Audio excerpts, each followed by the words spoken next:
आज जब प्रभु श्री राम की नगरी अयोध्या में ये प्रेस वार्ता कर रहा हूं, उस वक्त दिल्ली के लोकनायक जयप्रकाश नारायण हॉस्पिटल में आतंकी हमले से पीड़ित गंभीर रूप से घायल लोग जिंदगी और मौत से जूझ रहे हैं। लाल किले पर हुए आतंकी हमले में 9 लोगों की जान चली गई और मैं भारत के प्रधानमंत्री से ये अपील करता हूं कि ऐसे समय में जब देश की राजधानी दिल्ली में लाल किला, जो हमारे गौरव का प्रतीक है, जहां से प्रधानमंत्री हर वर्ष देश को संबोधित करते हैं, 15 अगस्त को उस लाल किले के पास ब्लास्ट हुआ, आपको अपनी भूटान की यात्रा स्थगित करनी चाहिए और हिंदुस्तान के सुरक्षा की चिंता करनी चाहिए।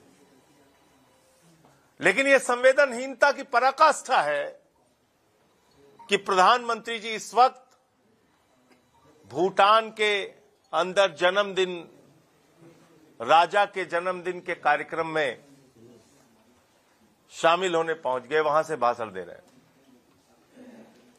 मैं याद दिलाना चाहता हूं प्रधानमंत्री जी को, प्रधानमंत्री जी आपने कहा था देश के ऊपर कोई भी आतंकी हमला, 9 मई 2025 का आपका बयान है,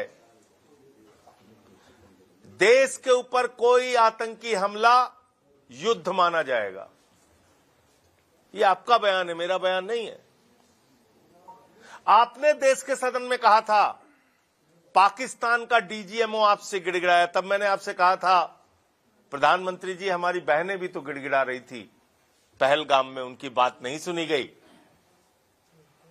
आतंकियों ने उनके माथे का सिंदूर उजाड़ दिया,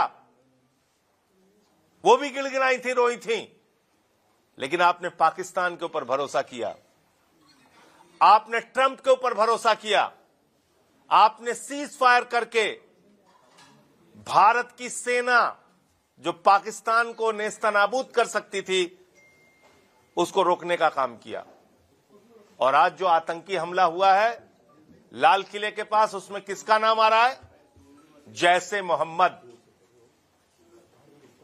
जो उमर नाम के आतंकी जिसका नाम आ रहा है, उसके तार जैसे मोहम्मद से जुड़े हैं, पाकिस्तानी आतंकी संगठन से। ऐसी खबरें मीडिया में चल रही हैं। अब आप क्या करेंगे? ट्रंप के सामने जाके बच्चों की तरह शिकायत करेंगे, अंकल देखो हमारे ऊपर फिर से हमला हो गया, या पाकिस्तान को मुंह तोड़ जवाब देंगे? देश आपसे जानना चाहता है। और इस देश को पार्ट टाइम प्रधानमंत्री की जरूरत नहीं है, इस देश को पार्ट टाइम गृह मंत्री की भी जरूरत नहीं है।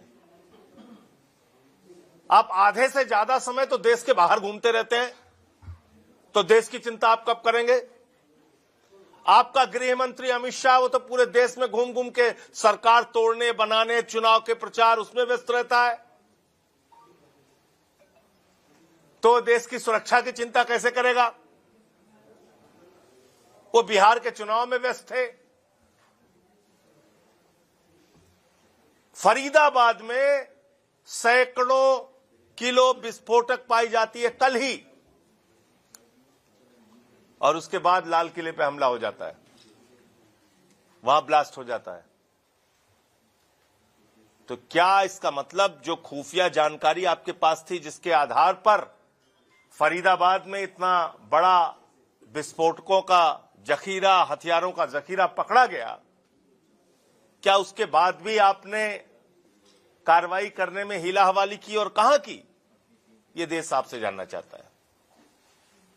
मैं सर झुका के प्रभु से प्रार्थना करता हूं, जो भारत के निर्दोष नागरिक इस आतंकी घटना में मारे गए हैं, उनकी पुण्य आत्मा को ईश्वर शांति प्रदान करे और जो लोग घायल हैं उनका शीघ्र इलाज हो, अच्छे से इलाज हो और वो ठीक हो सके।